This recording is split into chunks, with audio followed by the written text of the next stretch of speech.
On the latest episode of the PCT podcast, we are joined by UEFA A licence coach Martin Hope, who is currently working in the female game. So without further ado, good evening, Martin. How are you? Good evening, Mark. Yeah, really good, thank you. Not too bad, obviously, in a difficult pandemic at the moment, situation we're in. But we only play with, obviously, the cards we're dealt with. So, no, not too bad, doing really well. Fantastic. You mentioned there, obviously, we're in lockdown at the minute. How are you keeping during that? How are you keeping busy? Probably the same as most coaches, if I'm being totally honest, in terms of trying to expand my knowledge, trying to help the players and the staff and the club at this moment in time, where obviously with the situation we're in, trying to make sure the players have got everything they need resource-wise, and to keep them obviously developing technically and physically away from the pitch, but also psychologically, because it's going to have a big burden on obviously them with not playing for so long and not training for so long. Me personally, just being on webinars and podcasts, listening to a lot, reading a lot about football and trying to understand myself a little bit more. Being able to review and reflect now on what we've been through now, and me trying to reflect on my season and where I've been in the last 12 months to 18 months, and then where I need to go next with my development, which has been important for myself. And then being able to just spend time with family and friends as much as possible. Obviously when restrictions have obviously eased.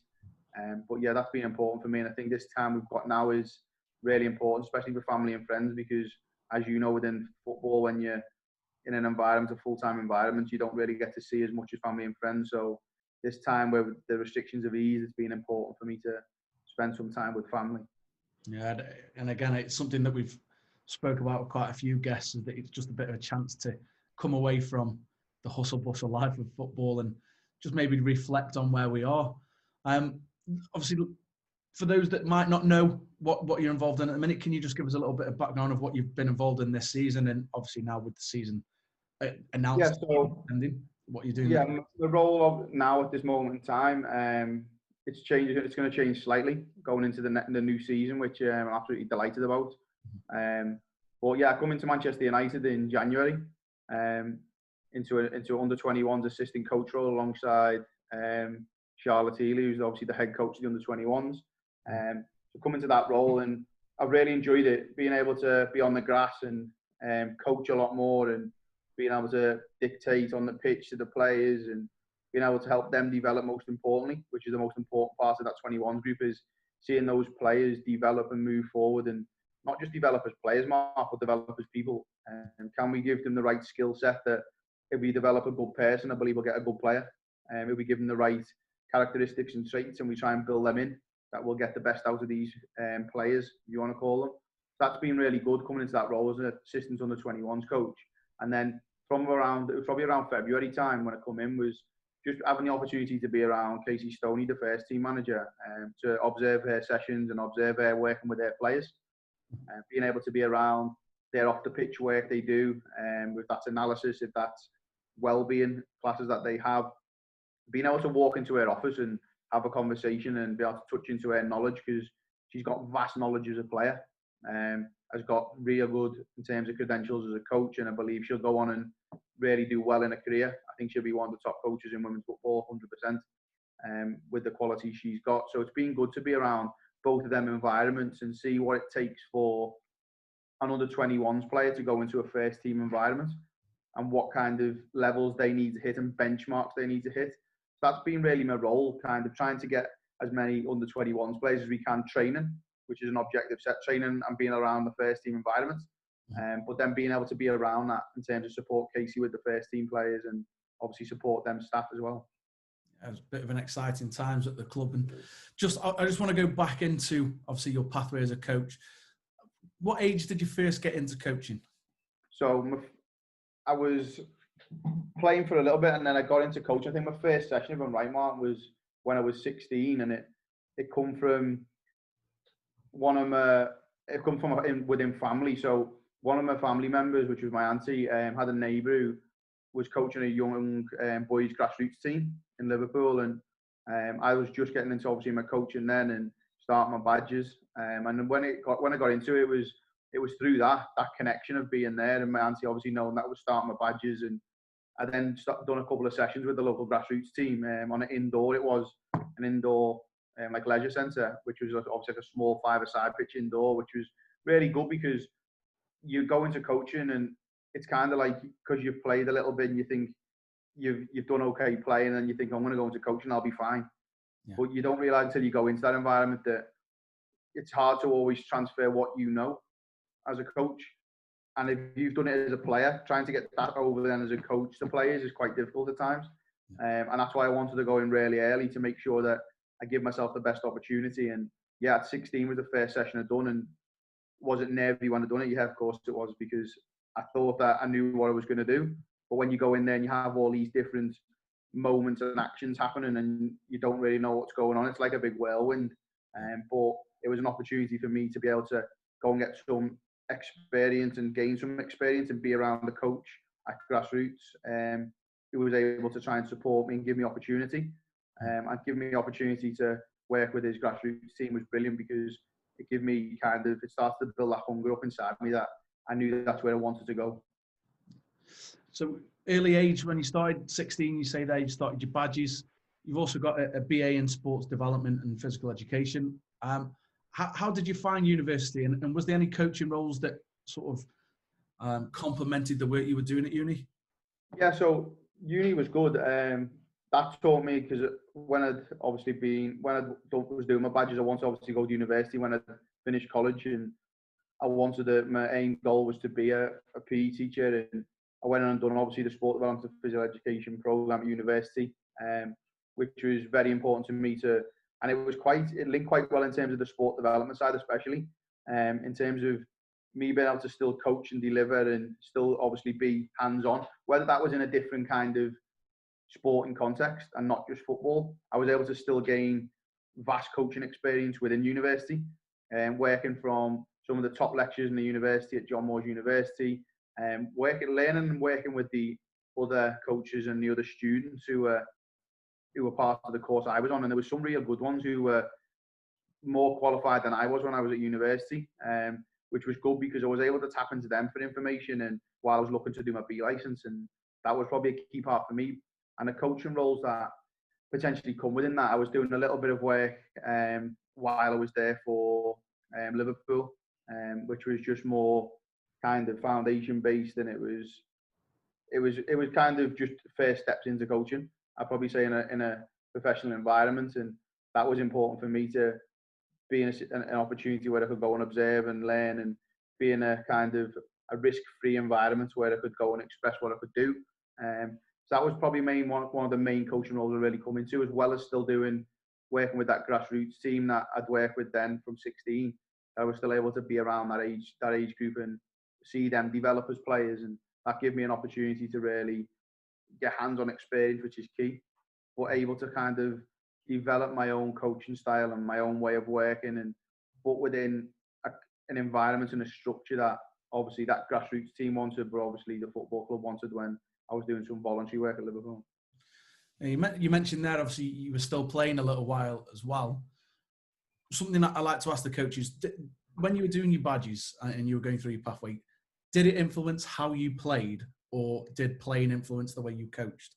I think when you coach, the way I try to think of it is when I started coaching and I was still playing football, I kind of think I've seen the game slightly different.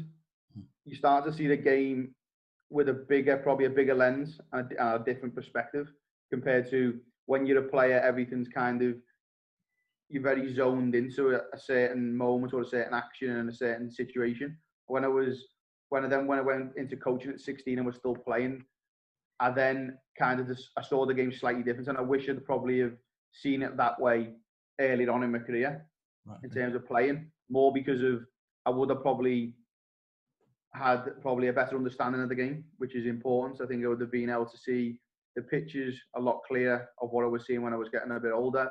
And did it influence me? Yeah, it did at times in terms of my decisions. Maybe I was a little bit more wiser, as you probably put it. I was a little bit more streetwise on the pitch compared to when I was younger. It was more whatever I seen or what the coach has seen, we kind of went with, and you played the actions that happened in that moment. But I think as I got on and I started to do my coaching alongside my playing, was that was the important part to kind of me realising that there's a bigger picture to this football, and you've really got to look a little bit deeper in terms of and develop that side of the game, which I think is underestimated in terms of your understanding. And you can look at the picture with a bigger lens, which I started to. I was able to look at things probably in my game and try to tweak them slightly to try and get my 1%ers over other players. And I wish, as I said, I wish I would have done that a little bit earlier in my career. So then you had a few roles here and there, but the first major role as a coach was working with Liverpool County FA under 18s. How did that come about, and what did it entail as your role? Yeah, so I had that role come up when I'd finished university, and I was obviously working as a teacher at that time, and that role come up with someone who was kind of managing me within the role I was in as a lecturer teacher. Ronnie Reason, who's obviously works with the County FA, and someone who've got utmost respect for, and I'm probably indebted to for probably the rest of my life in terms of what he'd done for me.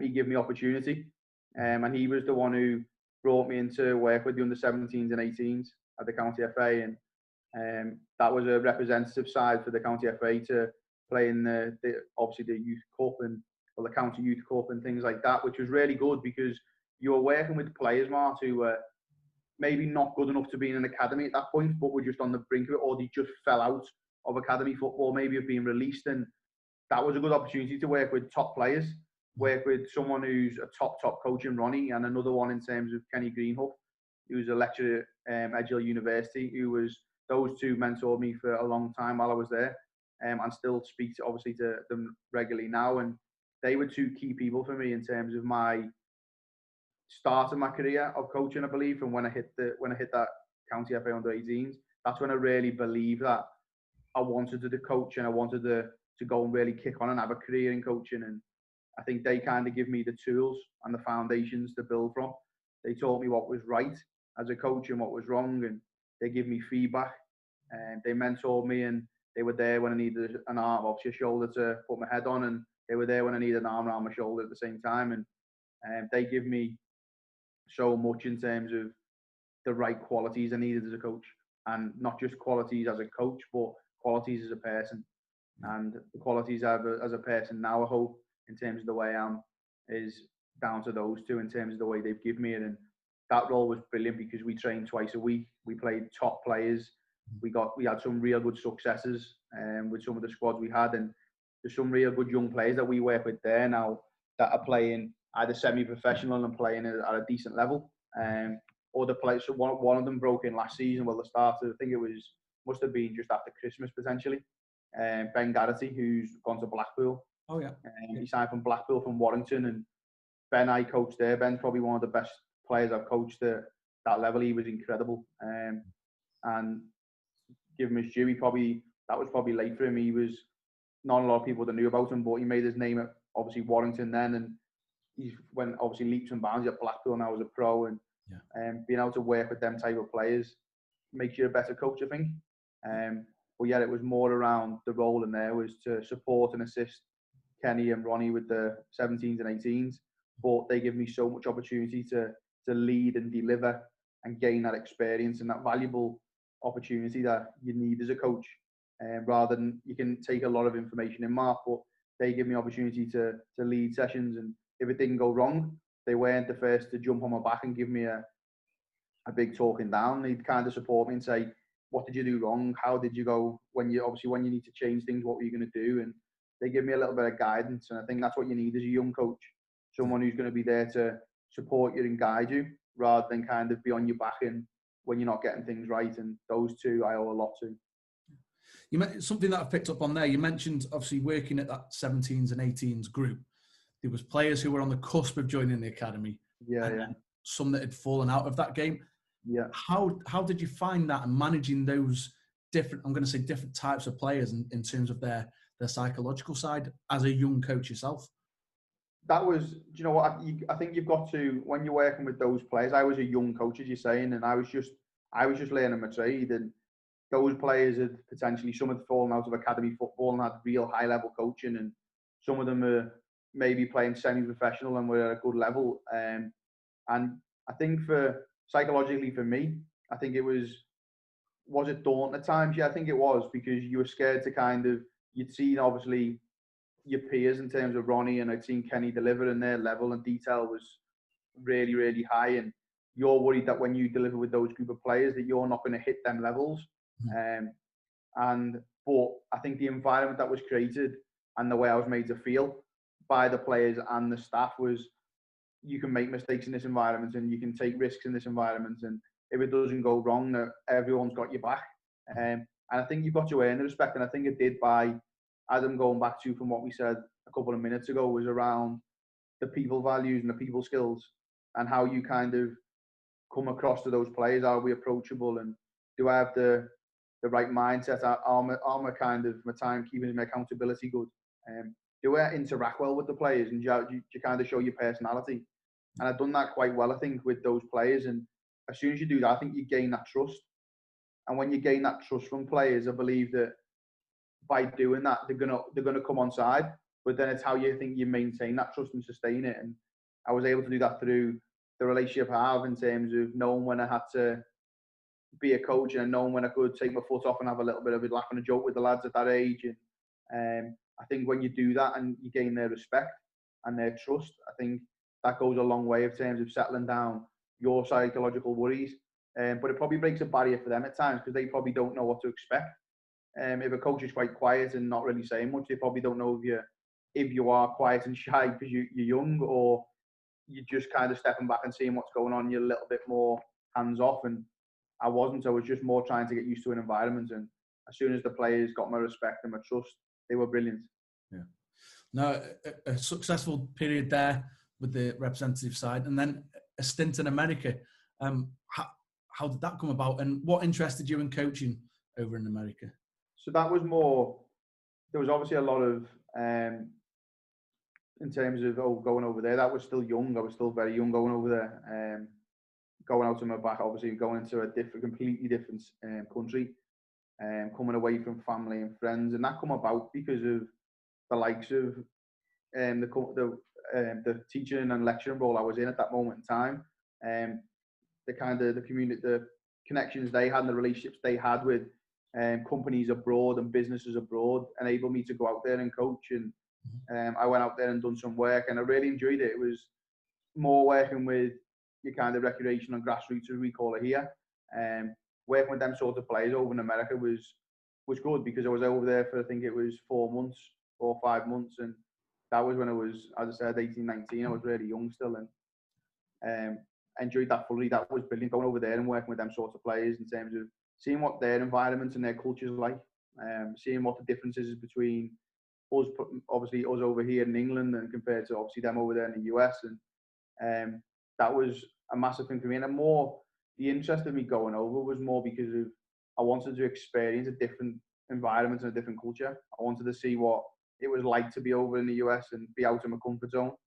But more because of the opportunity when it comes, and you kind of, when you think of the US, you think of all the big cities, and you think, if I got a chance to go over there, I'd love to do it. And when it come up, I went over, and I was lucky enough to work with a club called FC Bolts, and they were brilliant. And the owners and the CEO over there were brilliant, and they're like, we probably say it's a grassroots over here. They take it a little bit more extreme over there. It's still, I think, roughly the same level as we play over here, grassroots, but they obviously, the professionalism that they put into that sort of structure over there is incredible. And I worked with them for quite a bit, and they were brilliant in terms of the quality of the players they had. The structure and the infrastructure that they had was brilliant. And the opportunity they give me to work with their under 12 boys, under 13 boys, as well as girls at the same time, slightly, was brilliant, because I got opened my eyes to a totally different ball game over there. Because of the quality you see over here with our players, as you know, in terms of England, where it's just a hotbed for real good technical players, and we have they possess so much skill and obviously ability.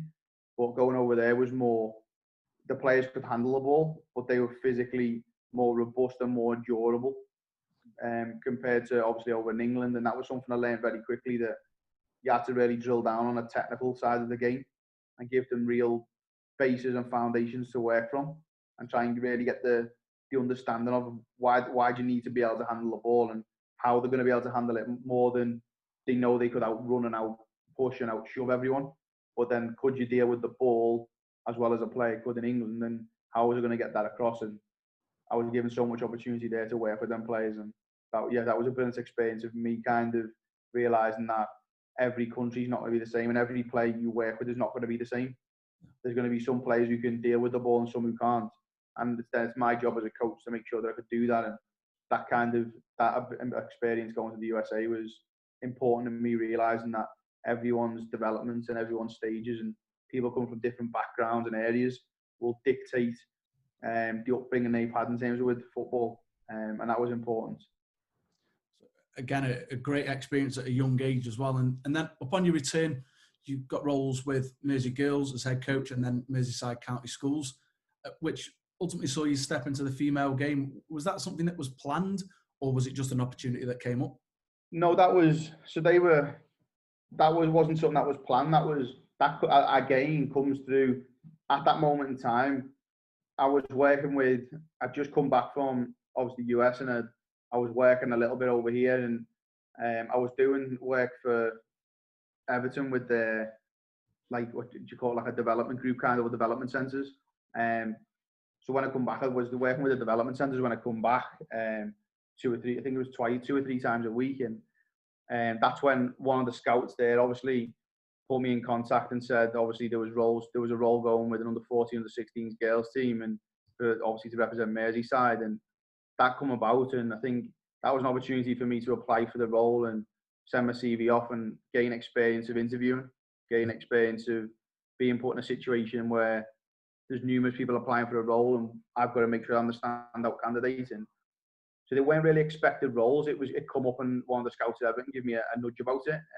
So while it was good because I was working with the boys' development centres, so the players who had just come in on trials or they were just waiting to break into one of the main groups, and then that role come up with the county girls, and that was key for me because it gave me opportunity to lead the programme, gave me opportunity to put my own philosophy and my own model on under 14, under 16s age group, and being able to select players from obviously bringing them in from a trial and being able to select them to represent Merseyside was important. And luckily I had kind of a good understanding of still a little bit of the women's game in that area around, because I'd made sure that I wasn't just focusing just on boys football. I was focusing on girls and women's at the same time to give myself the best opportunities that obviously come my way. And yeah, that was a real important part, and that was my first step into the women's game, as you're saying, and the female game. And that was important for me because that kind of made me realise that it doesn't make any difference to me what your gender is, if you're male or female.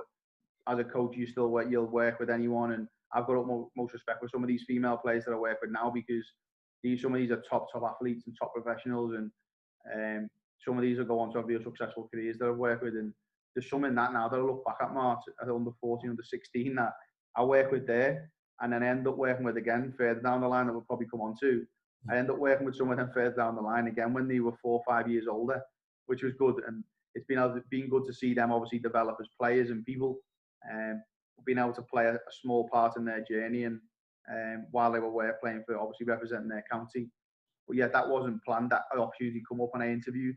I was given the opportunity by a guy called Ken, who was the secretary there, and we sat down. We talked about how they wanted to play as a county and how we wanted to play. How I thought the game should be played and what would it look like. And it was on a voluntary basis, and I was happy with that because I want to just be given an opportunity where I can put my foot in something and really have a go.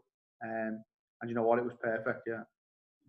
Yeah, it's brilliant. Your success there then led to a role with Everton, where you had a number of roles during 4 years at the club. Talk to us a bit about your time and the different roles that you undertook at Everton. Yeah, so at Everton, as I said, I was working in development centres with the boys 2 or 3 times a week, and I really enjoyed that because I was working off, as you'll know from working in boys' academies, where you're working off a curriculum and a technical programme, which challenged me as a coach to make sure that I knew what the topic was or the theme was and the objectives I had to achieve.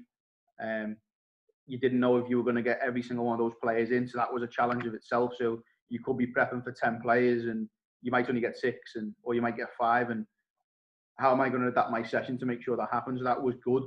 I enjoyed doing that, and then that obviously materialised then from then getting opportunities to go and be around some of the pre-academy groups, the 6s and 7s, the younger age groups, and then I was able to then be around from there, working with some of the top coaches there in terms of Paul Bennett, who was one that he's probably the best pre-academy coach I've ever worked with, and then Lee, another one. Lee was incredible in terms of him and Benno, the way they work with those young players and the amount of players they produced.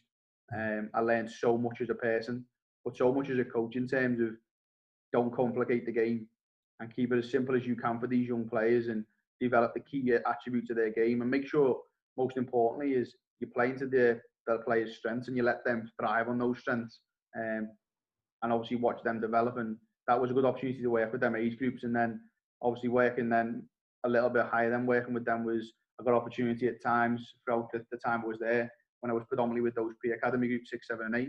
I got opportunities to go and work with some of the older age groups, which was brilliant because that was a different experience for me in terms of I was working with under 14, under 16 girls at the time.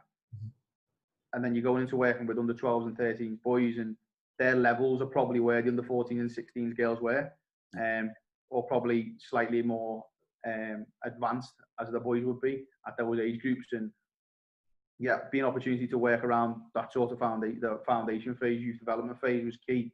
And then I've been then materialising from that, come with an opportunity to work with the women's first team. And that was as it was at that time, was obviously the Super League, and it was they were in the they were in the second division, WSL2, and they were trying to get promoted back up. And I enjoyed my first season. It was part-time. It was a paid role. There was an opportunity that come up that I thought I needed at that moment in time. I thought I needed to have a different challenge and have an opportunity to work with senior players, working 3 days a week with top international players in terms of I was working with some real senior international players, and that was key for me to my development. And it kind of took me a little bit starstruck at one point because you're working with these players who are playing at the top level, and you have to earn their respect again, and you've got to gain that trust from them. And that was an important role for me, going part-time with them. And it then moved into a role with the women's team. It come to a point where it was part-time with the boys' academy, with the pre-academy, and with the women's first team. And then an opportunity to come away from Merseyside in the end to then work with the girls' academy. So I was working with the girls' academy under 15s and under 16s. And that was good because it was all at one club, and I was able to obviously work with the academy and then come in the evening and work with the women. And it was a really good opportunity for me to see the next crop of players coming through, and that was a real enjoyable role. The players were brilliant. I've seen so many players through the years at Everton develop and kick on and move forward their careers, and seen some of them gone from 15s all the way through to first team, which has been really nice to see. That kind of transition and pathway into a first team as a coach, because you know that if you're seeing these players moving from a youth age group into a professional environment, you know that the pathway's been smooth, and throughout that journey you might have played a slight part in getting them to where they are. And that was important for me. And then what came off the back of that, Mark, was more we got promoted. We won the WSL2 spring series in 2017, which was a brilliant achievement by the players and the staff who were there. And we had a real good season, and it was an opportunity then to go into the Women's Super League 1, which was, and obviously they were a full-time program. It was an opportunity for me to go into full-time football and be around kind of top kind of players, top coaches, and kind of challenge myself. And I was, at that moment in time, I was on the back end of completing my A license. And what was important for me was it enabled me to kind of challenge myself as a coach, and my qualification and my knowledge and understanding that I kind of built up. And when that opportunity come about to work with the women's first team full time, that was important for me because I felt like I'd gained that the last 2 seasons of playing WSL2 football with them part time. I'd built that understanding of it, and I thought that it was a good step for me to go into it full time. And when we did, I enjoyed it. I enjoyed it a lot in terms of I learned so much about myself. I learned so much about how to manage and deal with players. There was lots of ups and downs within it. I haven't made so many mistakes within it, but I've learned from them, which was important because I was still young. And yeah, that was an important time for me, and I enjoyed 2 seasons there, with obviously 2 in the bottom league and then 1.5 in the top one. And I think it got to the point where then I needed to refresh, re-challenge, and move on slightly, and give myself the best opportunity to kind of get that fire back in my stomach. And that was probably more down to me as a young coach, probably getting a little bit complacent, because when you've been in an environment for so long, and you've been in a club environment for so long, it kind of it wore in a little bit, that you don't get. I wouldn't get too complacent, because that's not me. But I kind of thought I needed that another challenge to really get me going again. But my time at Everton was unbelievable. I met so many nice people, and probably the biggest opportunity for me was to be around, go and shadow and work and watch Dave Unsworth with his 23s. Being around him and his coaches there, John Ebble, Franny Jeffers, Alan Kelly, some of those coaches who have been able to stand back and watch, or just go and observe and be around. And I could go and touch on Dave's office and have a conversation with him. He was someone who mentored me and gave me so much support and advice on what to do. And so did John and Franny. They gave me so much support, and they were always there if I needed anything. And that was important for me when I was there, that I had a good support mechanism around me. I had such good people in terms of the staffing group. We had the MDT, but I also had such good players around that wanted to be challenged and wanted to learn, but will give you absolutely everything. And that was probably the biggest opportunity that come up for me, in terms of, was to work with them full time was important, because I believe that's given me the opportunity now to really propel my career and move on. And as I said, I moved on from Everton while I was there. But the opportunities I got there while I was there was incredible. They gave me opportunity after opportunity. And when they seen you doing well, which is important for me, Mark, they moved you on and give you the next step. Yeah. And then you were always you're doing well, you're always recommended.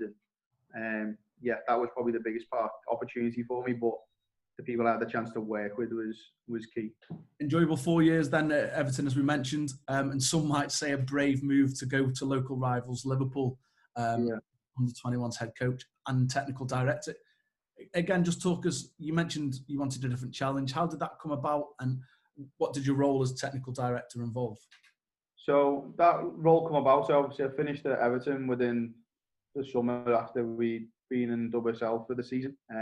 As I said, I wanted a new challenge and something that was going to kind of get the fire going back in my stomach, because I felt like I'd become a little bit, in terms of, stagnant.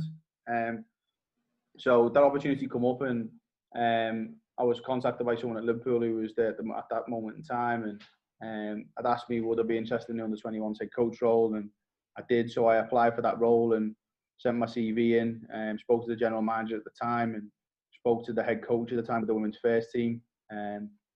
And after speaking to them, it was quite evident that it was an opportunity that I wanted to take. It was important that I went into that environment, and it was an opportunity for me to work at, obviously, a big successful club and someone I've supported all my life, which was important. But it was an opportunity to work with, again, senior players and players who were just on the cusp of want the opportunity to break into a first team environment. And I knew that the manager would use the youth players, because there was a conversation we had about, are we going to develop players and look to bring them in and use them, or is it more just kind of a way of having a squad and we'll see what comes from it?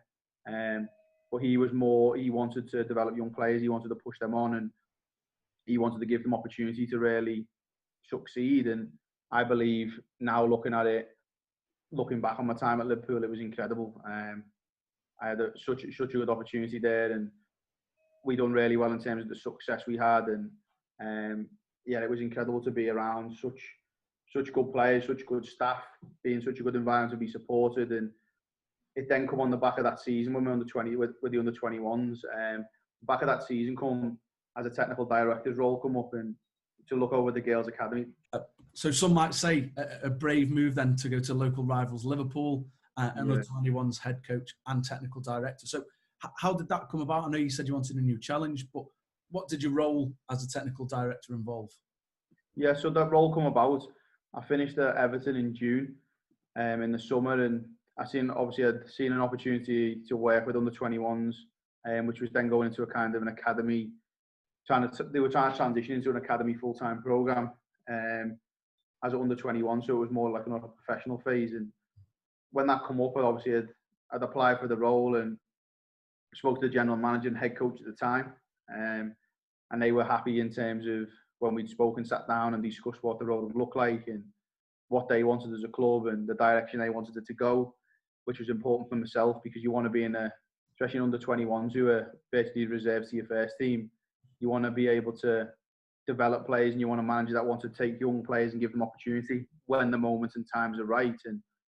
And it was brilliant because Neil Redfern at the time was willing to use those players and he wanted young players coming through the system because I think he had the background of 100% he did when he was at Leeds United of developing some of some of the top talent now that's in England, and that was a good opportunity that come up and I really enjoyed it. I was given an opportunity to lead a top group of players with some big personalities and characters in terms of some of them had been training with the first team and being around it. They'd been at the club for years.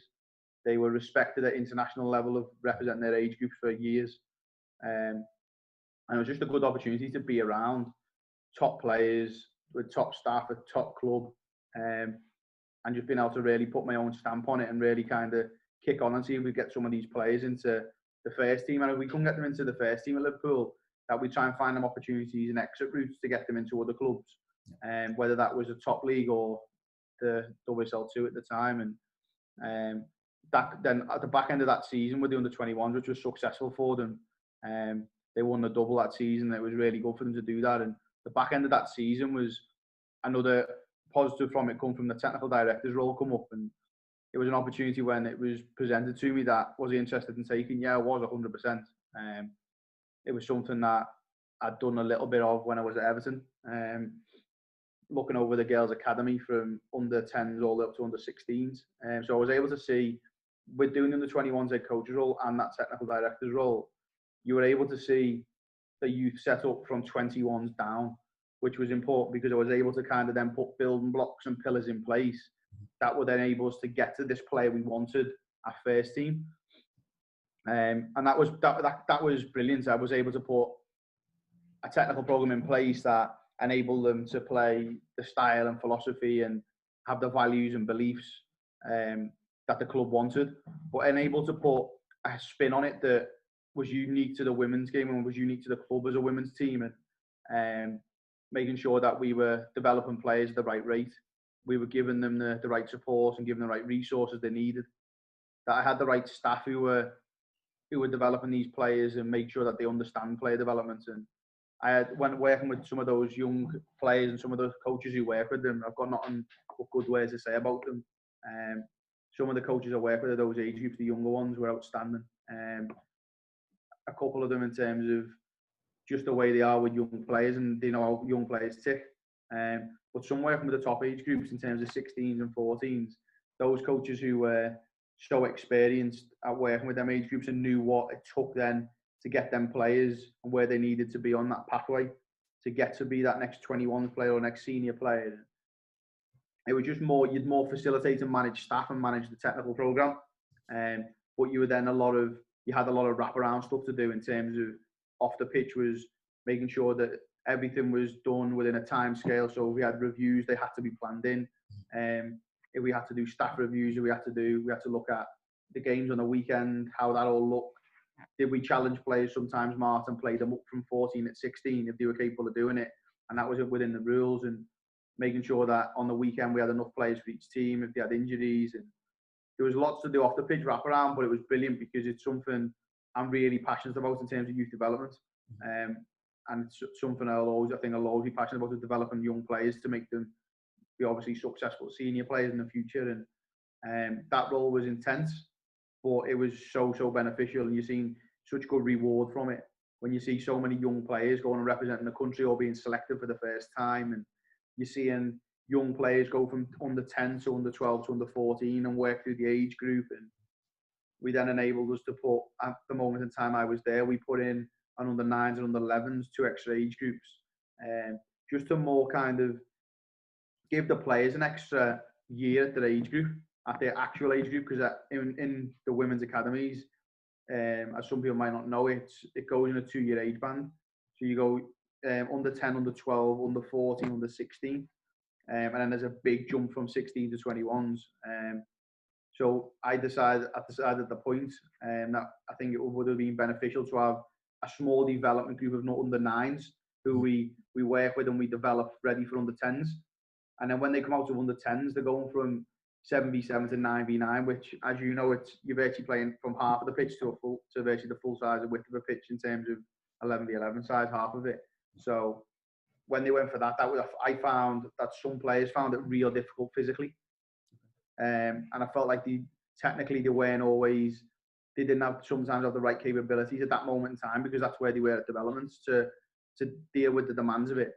And I thought that when I'd look back over some of the models that were in place within the Northwest as a technical director, I seen that some clubs were having the under 9s, under 11s in, and just being able to speak to them staff, even though they're local rivals, and giving you a bit of information and giving you a reason of why they do that was important to me, because it enabled me to kind of gain an understanding of the value of actually having those two age groups in. And what it does, it gives the players an opportunity to play at their own age group, as I said, for a little bit longer, which then they're competing against that age group, which is brilliant, because I'm actually seeing where they're actually at in terms of their development, not where we want them to be, but they're not because of the year out of it. So that enabled us to do that a little bit better. And when we added them in, obviously then they're all become a lot more intense, because you're now managing 6 teams instead of 4, and I'm managing the one on top of it, which becomes 7 in terms of under 21s, and your times and your days become a lot busier. You're working right through from when I was working with the 21s, you're working right through the evening, you're working right through then with my second year as technical director and under 21s head coach. I was working from the afternoon with the under 21s going full time.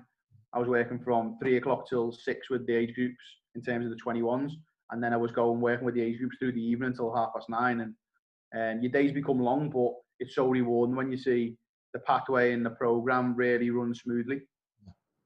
And it was a brilliant opportunity to be a part of. And obviously the club's brilliant. The club was supporting me a lot in terms of the wraparound that I got. And it was then an opportunity of me making a decision then of, in terms of when it was the role I was in, did I want to stay in that? And you know what? It didn't work out at the time I was there in terms of staying there. But I think this has set me up now to where I am today, which is very important for me, that everything happens, I believe, for a reason. And it's happened for the right reason, because I believe I'm in such a better place now mentally. I believe I'm in such a good place in terms of technically being on the pitch and delivering and being in the right environment for me. But I had some really good times at Liverpool and working with those types of players, and that I work with, and some of the staff I work with in the girls' academy and stuff was outstanding. Just before we touch on your current role, then, one thing I wanted to point out, a lot of work with the technical director role. However, as the coach for the 21s, you won the league in your first season with 3 games to spare. That must have been a really proud moment. Oh yeah, no, it was brilliant. That was probably, that season was a whirlwind, to be fair, Mark, because it felt like it come and went really, really quick. And the expectation on those players, I know a lot of those players had big aspirations and big expectations on themselves to deliver. And I know that we had some talented players in that group, and it was difficult when I come in because I didn't enter the role till September. So I think it was the last week in August, and I got my first chance to work with the players the first week in September. And I think I had 2 sessions with them before we played the first game, and they hadn't had a pre-season. So it was difficult because I was coming into a team that hadn't had a pre-season. I'd been training the week before I come in, they started training. So they'd had probably 2 sessions, then another 2 with me, and we were playing a game. So then trying to get in the philosophy and the ways of working and the way we were going to play, and which was all based and run through the club, how they wanted to play as a club.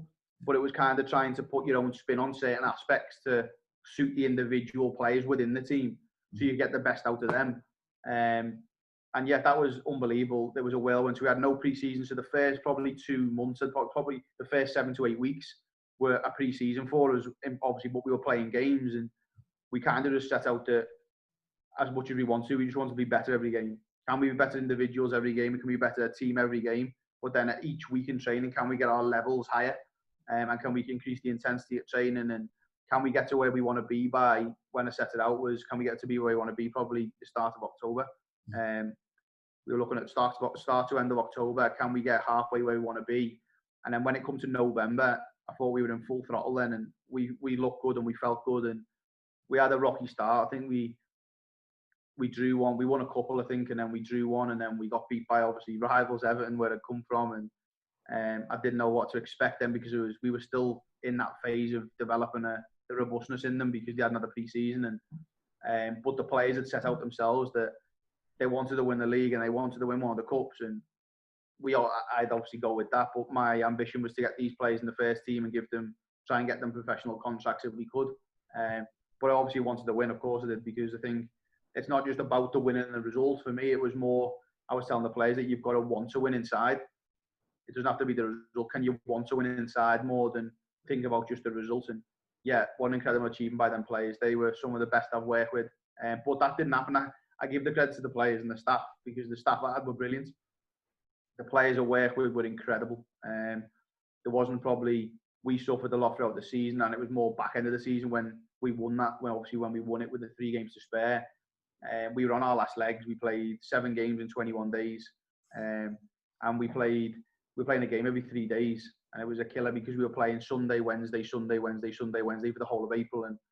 And that become really heavy on the players. And we started to see that knock-on effect because you were starting to see injuries. And it got towards the end of the season where we were only be able to just get a bare 11 out, and I was having to play some under 16s up. And it was good because we were able to keep the core part of the group, and we had a lot of players that went and trained and played with the first team of a weekend. So we didn't have them, and we had a consistency of probably 5 or 6 players, and then other players would drift in and out. And it was important for me to make sure that when we got to a point where the players were starting to really believe that they could win it after a rocky start. And when it got to those, I think it was the last 6 games, we had 6 games to go, and they knew what they needed to win, and I knew. But it was all result dependent on other teams. But we always had the thought in our head, and we always had a mindset of, can we focus on us, and can we focus on how we want to play and the way we want to do things? And if we look after ourselves, the rest of the table will look after itself. And as long as the players were developing, that was the most important part for me. And yeah, they won it with 3 games to spare, which was very pleasing for the players because it was made up for them. And then, if I'm right in saying, I think it was 2 weeks later, they went and won the Academy Plate, which was brilliant. They went and done the double, and what an achievement for those players in terms of some top pros in there now who are playing now. And that's what's pleasing for me to see. The success we looked at, it was a treble winning season. It was quite funny because we looked at it where they'd won the plate and then they won the league. But then the third trophy for us was that we had, I think if I'm right, it was 9 out of that group of 18. 9 out of that group of 18 went and played either Women's National League Tier 3 or 4, or they played WSL 2, or they got offered a professional contract with the first team. And some of them, I think 7 of them still there now playing. And so the group of players we had at that time, it was really good for me because it enabled me to look at that and think we've actually done a good job with these players we had in a space where it was a whirlwind at the start. But what they went on to achieve and develop as players was key. And that's why we kind of classed as a treble winning season, because all the players succeeded and progressed in some sort of way, whether they were retained at the club or they moved on to pastures new. And you're kind of looking at it in a way of, we've done really well with these. But that comes down to the players more than anything. They get all the plaudits, and so do the staff that I was working with, because they work tirelessly every day. It brings us on nicely to your current role, and as we mentioned earlier in the conversation, at Manchester United. How are you finding it there with the club being relatively new to the women's game at that level? Good. You know what? I can't thank the club enough for the way I was welcomed. I'd spoke with Charlotte and she contacted me, and we discussed the role that I was in then as a under-21s head coach, and what a role to be in terms of working with someone who I've known for years, Charlotte. I've got utmost respect for. We're good friends, and someone who we'd said earlier on in years before that we'd like to work together somewhere, and it was mad that it obviously come about because he was looking for an assistant to work with her. And what a brilliant club to be at. I've been welcomed with open arms. You get the utmost support. The staff are absolutely brilliant. The wraparound supporter gets absolutely top quality. And working with a team, as you said, they're a new team, but they don't feel like they're a new team because they have the infrastructure and resource, and they have the staffing group that they feel like they've been together for years. But it's just run so professionally, and I can't speak high enough of the club. I really can't, in terms of what they do for staff and players is incredible. And you know what? It's been an absolute blessing for me to be there. I'm privileged to be there, and I'm honoured to be at that club because they're giving me so much as a coach to develop and as a person, and hopefully I can repay them for as long as I'm there. Something that I did want to discuss with you today was something that we spoke about when we were on the Youth Award. And am I right in saying it was a family member who was scouted by an academy side? And, you know, there was advice, suggestions from yourself that it's probably not best to sign at such a young age. Can you just, obviously, for those that weren't privy to that conversation, just divulge in your thoughts around that of the advice of not signing so young? Yeah, that was a young family member who, obviously I won't mention their name, but they were still a real young child. And my experiences of, I'm saying that this is just my opinion. I'm not saying that young players shouldn't go on to play academy football if they're offered the place there. My opinion was that the experience I'd have as the player, and what I was trying to get across was I didn't want someone to be really pigeonholed and be locked down to one sporting career at such a young age that they were at. Why couldn't you go and experience and that sport, but go and experience other sports? Because you might fall in love with another sport that you've never played. You might find a different skill set that's locked inside you, but you've never been able to kind of bring out. And that was important for me to make sure that I just give my opinion. I give my opinion and my advice of, I believe you should be opportunity. You shouldn't really be put into a situation where you feel like you've got to sign for someone at a young age. I think you should only really you should be made, what you're going to call it, should you be made to select a specific sport at a certain age. I believe get them to 14 and then let them make a decision then, as long as they're playing that sport regularly and they're getting that opportunity. So if they're in a boys' academy, for example, or a girls' academy, and they're getting the opportunity to go and train twice a week with a boys' academy at a decent level, and then they're going to do, for example, a tennis, a badminton, or rugby, or you're going to learn so much in terms of fundamentally and skills that are transferable. And would you rather pigeonhole someone into one sport at such a young age, or give them vast experience that they might get to that age and then decide to choose that route of football, but they might have picked up those valuable transferable skills and the experience that they've gained that can transfer to that football down the line. And I wanted that family member to experience so much more than just football and not kind of just pigeonhole themselves straight away. Mm-hmm. That was their decision. I just give them advice on what I thought, but I think you shouldn't have to specialise them, being honest. My opinion would be let young players experience different sports and different environments, and don't kind of specialise them until they get to around the 13, 14 age mark, just to give them the best opportunity to experience something else in sport. If players want to go and specialise earlier, that's fine. I've got no issue. That's just my opinion in trying to bring out different characteristics and skills in players, because you don't know what hidden talents players have got. If they're hiding certain talents that they've got, that they only use their feet when they're playing. Well, why can't they use something with hands if they're doing a basketball, a tennis or something? We don't know what they've got, and that could be a real serious talent inside someone. And if you can go and get them to experience something different, brilliant. But it was just more of a bit of advice, and that's what I thought, that I didn't think it was right for them to specialise at such a young age, which is 7. I didn't think it was right for someone to go and specialise at that age and train 3-4 days a week and not really have a social life to go and experience other sports with his friends or in the community. And that was just my opinion. I think he can specialise a lot later. I mean, we are seeing recruitment for players getting younger and younger in the current climate. And is this potentially detrimental for these children, or can it be turned as a positive? It's difficult because it depends what you're looking at in football nowadays, doesn't it, Mark? I think football nowadays it's run as a business.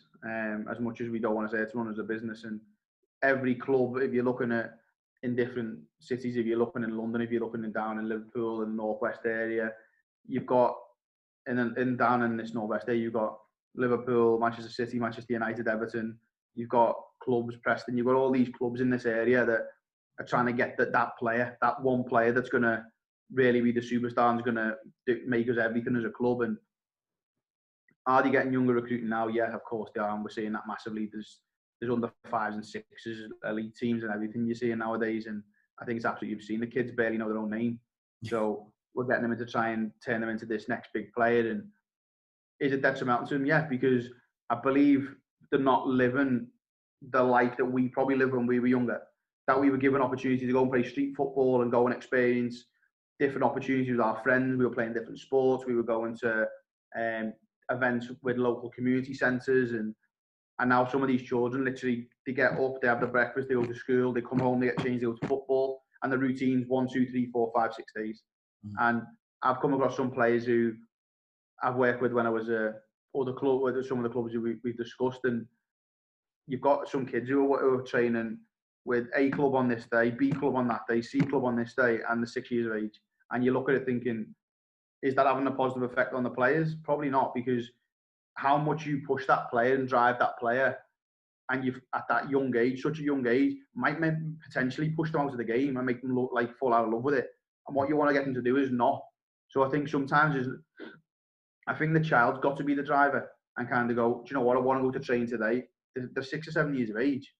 Like, let them make a decision of what they want to do. And if they make a decision that they want to go to football, take them. If they make a decision that they want to go to play football with the mates on the park, let them go and do it. But I think it can have a detrimental effect if it's constant and it's non-stop. Because I think the player's going to get to a point where he's going to think that, why am I doing this? He's going to get tired. They're going to burn out. They're only young children at the same time. And we've got to make sure that I think we find a balance between, is it positive? It can have positive effect, and I can guarantee there probably is players who have went in so young and are at the top level now. I can get that. Mm-hmm. But I think some players who probably went in at such a young age and have probably just fell out of probably 2 or 3 years later, because the pressure that they felt they'd been put on them at such a young age, they've never experienced it before, and they probably haven't been given the support and guidance they probably needed, and they're going to fall out of love with the game and then try and have to find a new niche that they need in terms of a different sport, a different career. And that's why I believe in terms of we can specialise later and let these children have opportunity to go and experience different things. You never know what these children have got inside, the talented, and some of these young children nowadays, they know more than we do as adults. And I think we've got to kind of use their brains a little bit more in terms of let them make decisions. And that's how I believe psychologically, by let the children make the decisions when they're younger themselves, I think that can slightly enhance the decision making when they get older. Yeah. And that's a big thing in football now, is how can we influence decision making? But if we stem the decision making really early in the careers, how are we expecting them to then make decisions when they get older? Because we've actually told them from a young age, yeah, we're going to football now, or we're going to go here now, and we're going to do this now. The kid's not made a decision. So we can get them to make a decision on their own while they're younger. What do you want to do? Well, I want to go and do this, or I want to go and do that. Okay, we'll go and do it. So when they get older, they'll make a decision themselves naturally to go at 12 or 13. Okay, I want to play this sport, not kind of what you think, rather than them looking up at you and asking you what you think, where that's been driven in so much from a young age that they probably still do it. And that's where I think it can have a negative effect. But I can guarantee there's positives from it, because you see some of the top players in world football now who've probably gone through their academy setups. Looking at someone like Manchester City, Phil Foden, probably done it all the way through. You've got some like Tom Davies from Everton when I was there, all the way through. Trent Alexander-Arnold, all the way through. So there's probably going to be some there, but I can guarantee you somewhere through their careers, they'd have had an opportunity, or they'd have been doing something different potentially. It might have been just football. And that's where the positive does come, as you said. But I just believe it can be detrimental to real young children with the ages, as you said, they're coming in so young now. They're coming in at 5 and 6.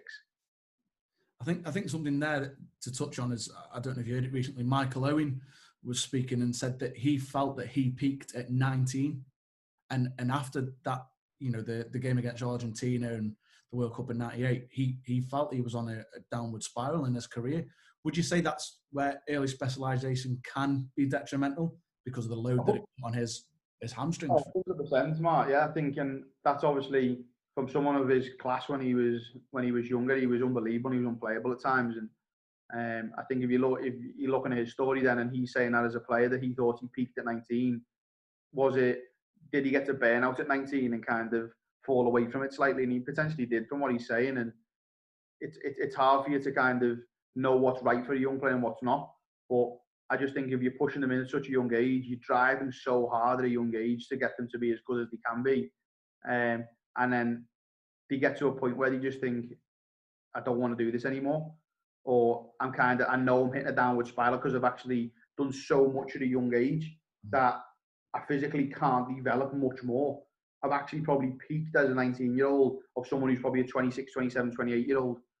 And then they're getting to a point now, then we're on a downward spiral that they're realising why they're doing that at such a 19, maybe because, as you said, they specialised a little bit too early and weren't given opportunity to look at anything else, or they just might not have been given the right guidance and support.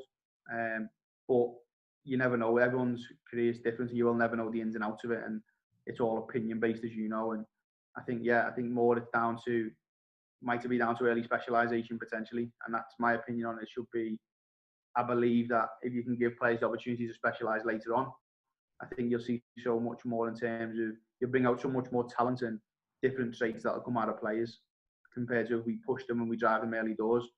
They'll never make their own decisions. I mean, you're quite highly experienced and knowledgeable, Coach Martin, as you know, I'm well aware of. Something that you touched on earlier was about the fundamental movements, and something I just want to ask is, how can we as coaches, and maybe more so at grassroots level where we have the first contact with them, at 6, 7, 8, how can we encourage physical and fundamental movements during those golden years of learning, really? Yes, I think you've got to, that's another one, Mark, in terms of giving the players experiences at grassroots to, if you different types in terms of practices you put on. Does it always have to be with the ball? Can it be with the ball in hands and you play a game of ball tag and they've got to work on different movements? Is it you're looking at different activities during your warm-ups and your arrival activities that can be slightly different? And can you be creative with it and think outside the box? Is it always with a ball at your feet? Can it be with a ball in your hands? Can it be with no ball? And you've got to do something different with cones and different reaction games. And I think those sort of things to encourage that physical development are key. And I think down at those ages, can we do more? I think we can, yeah, at grassroots. But I still believe at the strands above the grassroots, I think they can do more for the grassroots coaches. And I think they can provide more support and more opportunity for them to come and work alongside some of those professionals who are in the academies, who are doing the physical development. So your S&C coaches and your sports scientists, can they come and experience them and tap into their knowledge, which would be important. And I think you can do more as coaches. And how can we do it is, as I said, you can be more creative with your sessions. You can look at different aspects. And what I try to do a lot of when I do it, if it was a warm-up activity or a specific action I'm trying to get out or an outcome, sometimes look at different sports.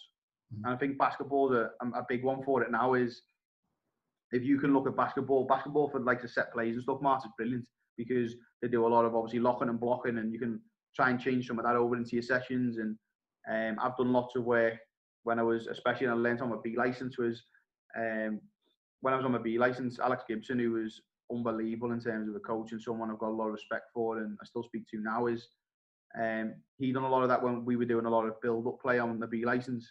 He put us on a small pitch when we were at the venue, we were at the facility on a basketball pitch, and he done build-up play with us on that and said, this is what it can look like. You can do build-up play with your hands here to paint a picture for a young child or a young player where they'll see it because it's going around, then put them on the pitch and show them what it means with the feet. So I believe it with those sorts of, as you said, physical stuff and the movement, I believe you can get them in with different variety of games. And you probably play most of these games at school. You probably do ball tag and just normal tag, stuck in the mud, all these movements where the players have got to get up and down and they've got to change direction. And I believe if you can get some of these games in with them at younger age groups, you'll see such more in terms of the difference in physically. There's no point putting a child through at young age groups all these ridiculous exercises. You just let them learn different games and different activities that give them different stimulants. And by doing them in terms of change of direction and different speeds and moving up and down and jumping, and you can get them into your warm-ups with different activities, with different type of ball, and you can do stuff with your hands rather than your feet. I believe you're going to get so much more out of the players physically as they get older, because they're learning those key traits and those key physical components early with their agility, speed and the quickness stuff. And are they learning how to change direction right? Do they get the feet right? How the hips when they're moving? And I think that can link in so much to around your attacking movements. It can link into your defending movements, and you can tweak parts of it to make it suit your football.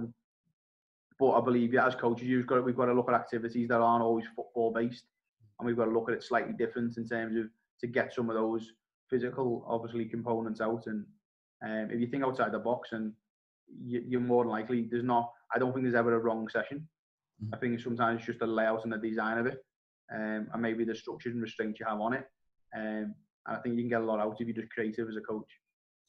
Something we could probably discuss for another hour or so is we mentioned specialisation in terms of getting them in a sport. How about playing positions? What would you say the benefits are for coaches enabling players at young ages to vary different positions? It's difficult because I think it depends what you do, is what you believe in as a coach and what you believe in as a club.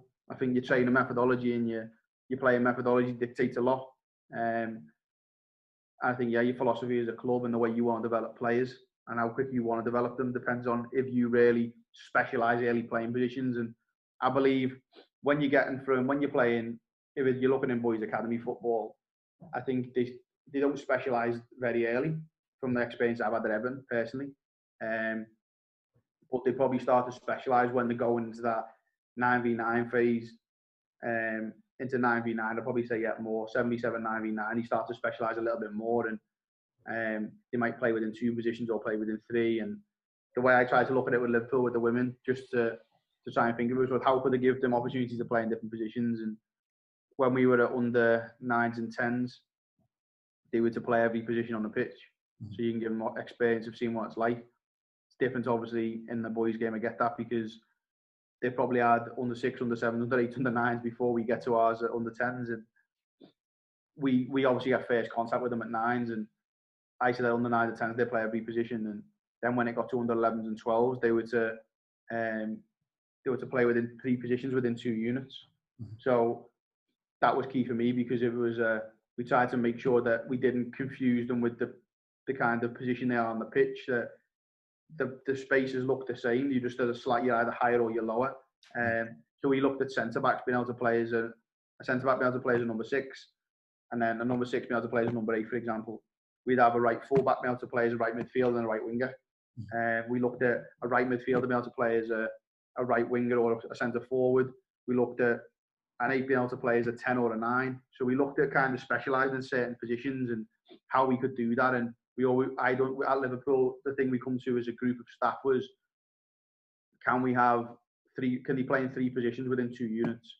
And that was up to under 12s. And then when it got to 14s, we kind of look at it at 14, 16, because you need to start specialising. I think 11v11 to get them to understand that they got to be able to play 2 positions within 2 units. So it was and then we drilled down real finer with it. Was a right full back to play as a right winger. A central midfielder being able to play, if you're a 6, you'll be able to play as an 8. If you're an 8, can you play as a 10? And we had the number 9 being able to play as a 10. Can a right winger play at right full back? And we looked at a centre half. Can you play as a centre half and a holding midfielder? And we just looked to kind of do that within 2 units. And it worked really well. At 14, 16s, it worked brilliant because the players were, obviously the pitches look different from a centre back to a centre midfielder because you've got the 360 as a centre midfielder is totally different. As a centre back, it's all in front of you most of the time, apart from if you turn. But that's what we looked at in terms of specialising. But we didn't really, as I said, we didn't really specialise. We specialised more in terms of the area of the pitch where we thought the player would be more impactful and will benefit and have more longevity. But at the early ages in women's football at Liverpool, we come to an agreement as staff, not just my opinion, was could we specialise in later on, 14, 16, could they have 2 positions over 2 units rather than just letting it be a free-for-all, or just kind of saying that's just your position. So we looked at more to give players more opportunity and better opportunity going forward, that they were more versatile.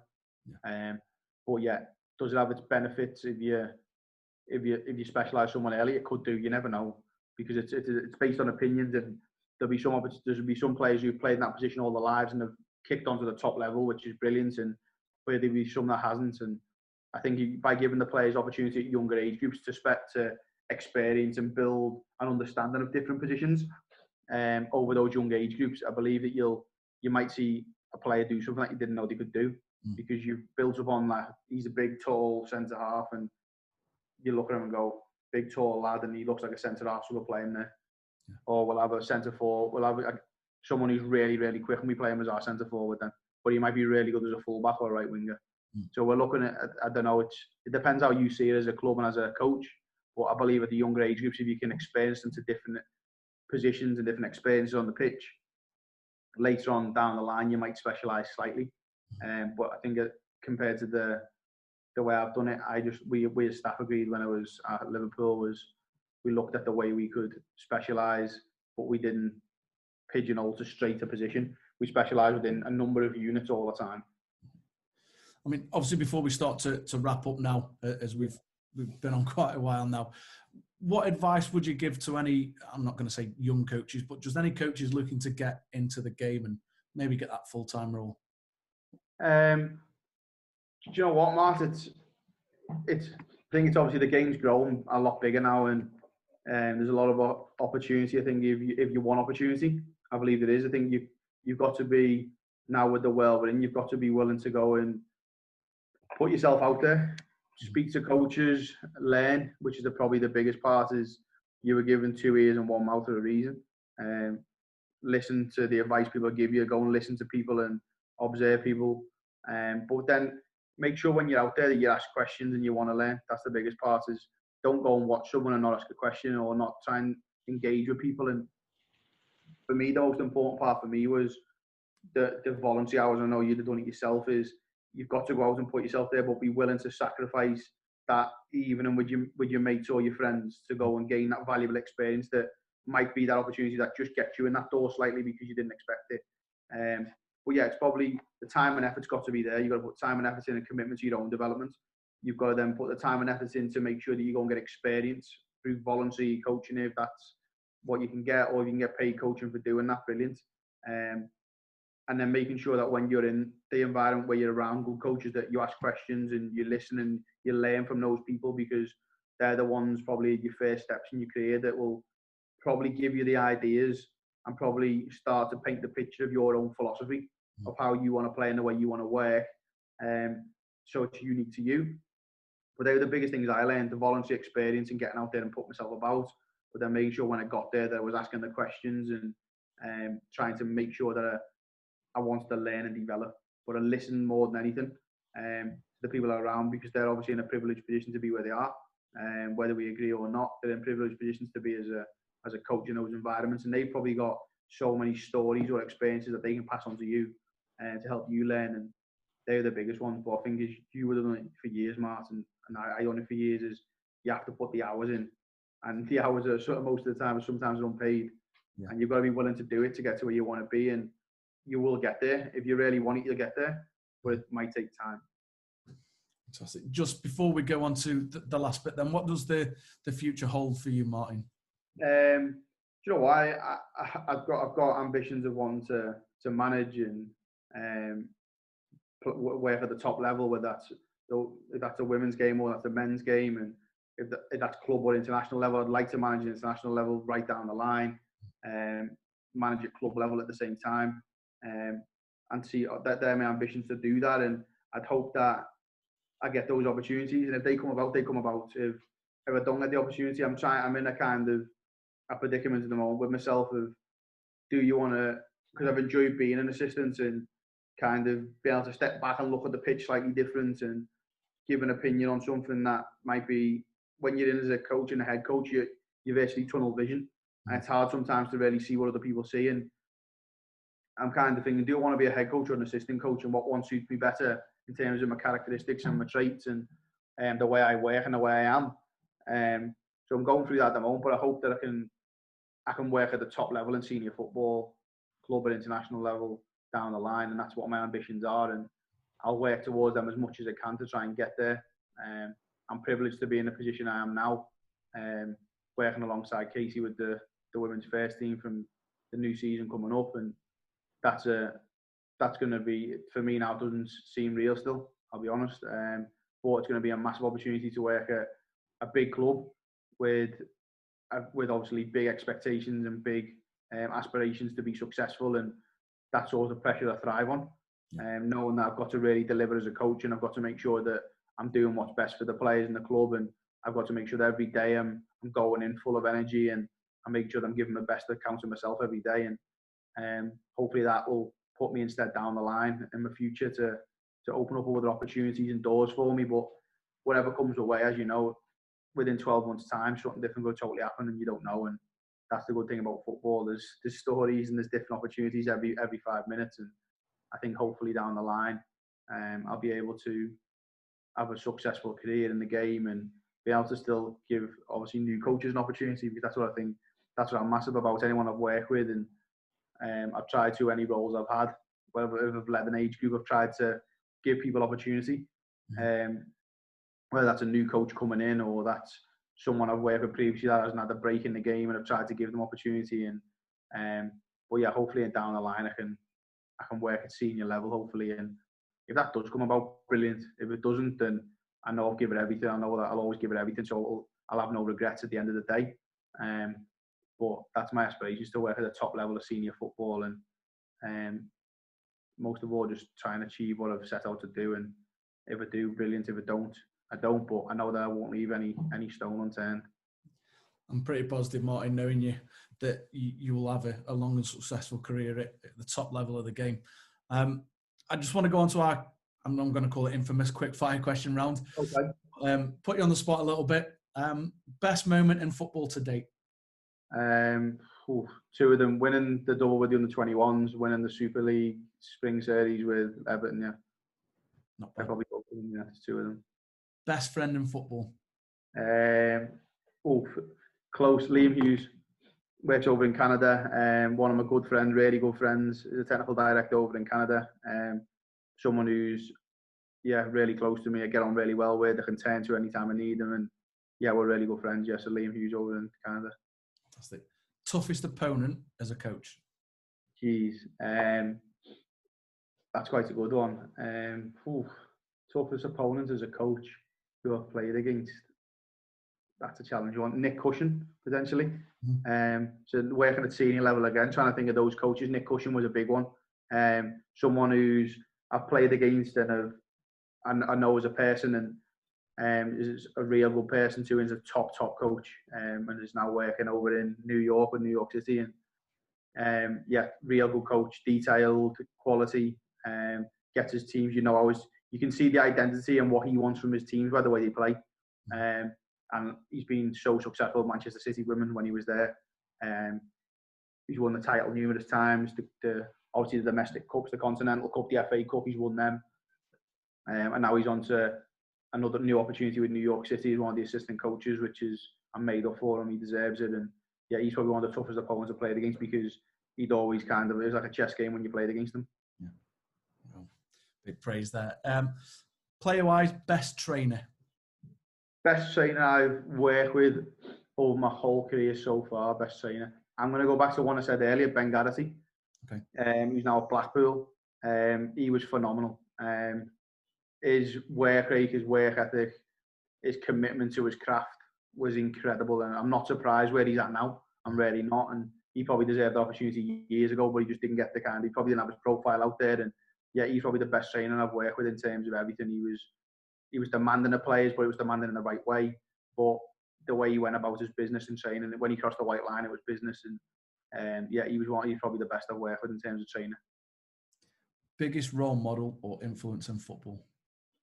Biggest role model. So, biggest role model in football, as probably most people know, when you know me well enough, is probably Pep Guardiola. I'm massive on him. I'm a deluded and delusional to trying to do everything he does now, because I have my own way of wanting to play. Do I try and look at his game and see how he does certain things? Yeah, but I'll never know the underlying concepts.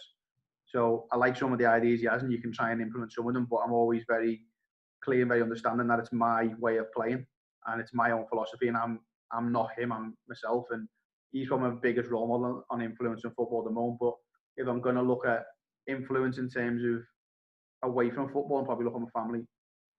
Just trying to make your family proud, and can you make your parents and your brothers and your sisters proud, and your other family around you, aunties, uncles, so on and so forth. And probably away from football, I'm a bigger influence, because I try and do everything I can in terms of to make them happy and make them proud of me. But biggest role model on the pitch is probably, I'll be honest, it's as a footballer and person, it's Pep Guardiola. Yeah.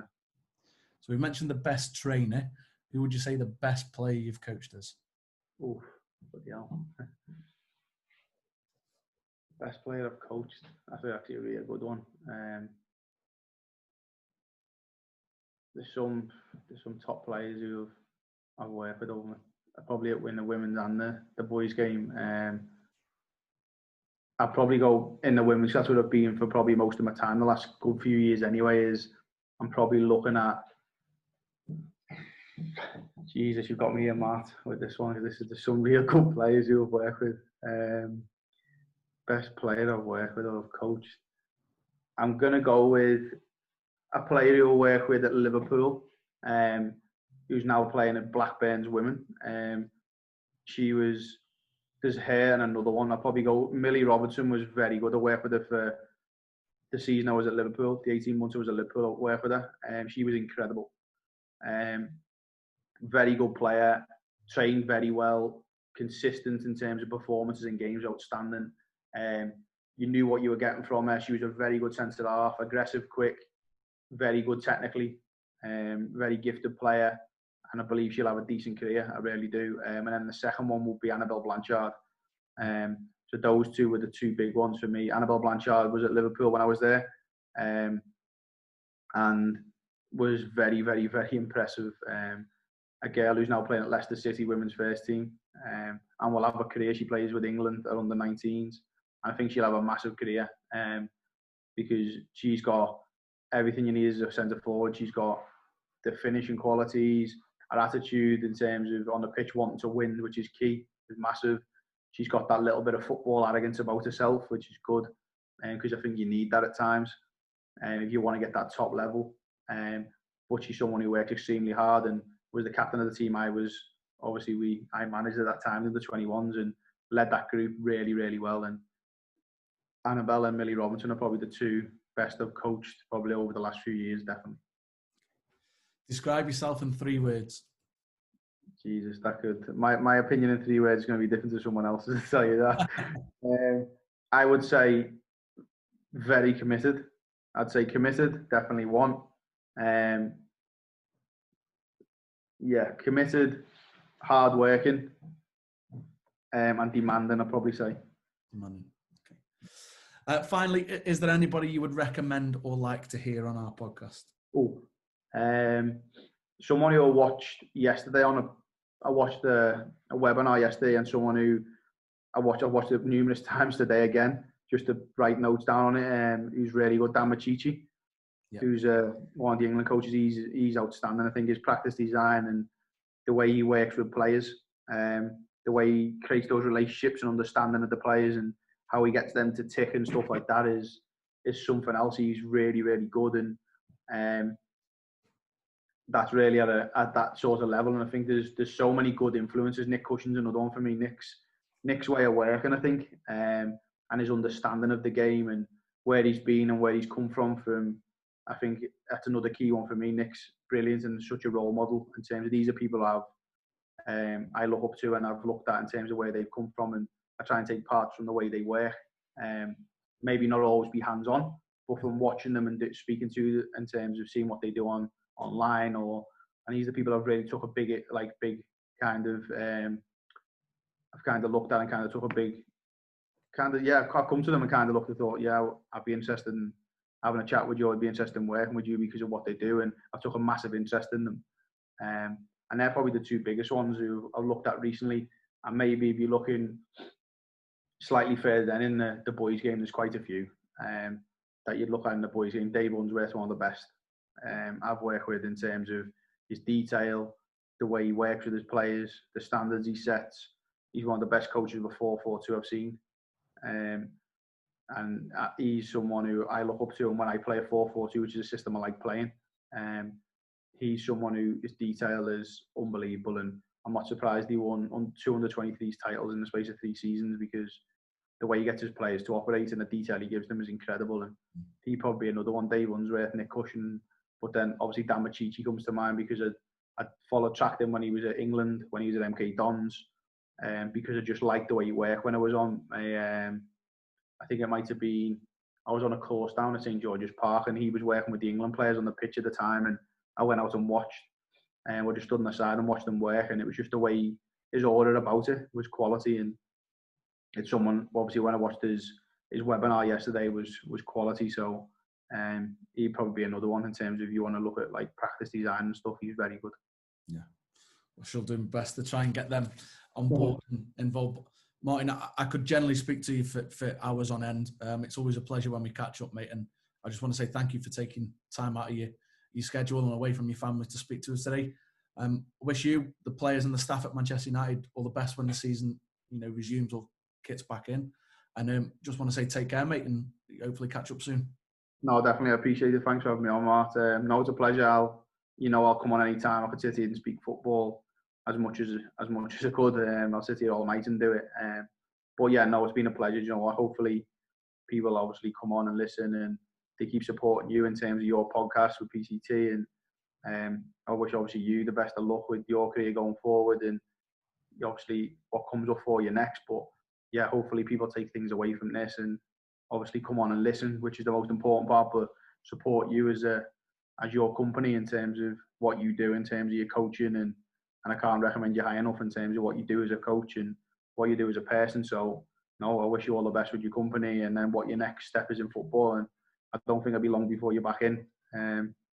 Thank you, well, mate. that's just around the corner for you. Very humbled by that high praise from yourself there, mate. Not a problem. Great, mate. Hopefully catch up soon and I say everything stays safe and no problem. Normality. Cheers, Mark. Thanks very much. Cheers, buddy. Ductig brand is on hand for all of your coaching needs. Whether it be to plan sessions or take notes whilst observing games, Ductig are able to cover all of your needs. Use the discount code Irvine20 at checkout to receive a discount. Thank you for listening. We hope you enjoyed the content that we're trying to bring to you. Don't forget, new episodes will be released every Monday. You can find us on the iTunes Store, Spotify, and if you want to see the video, you can see it on our YouTube channel, PCT Football Coaching.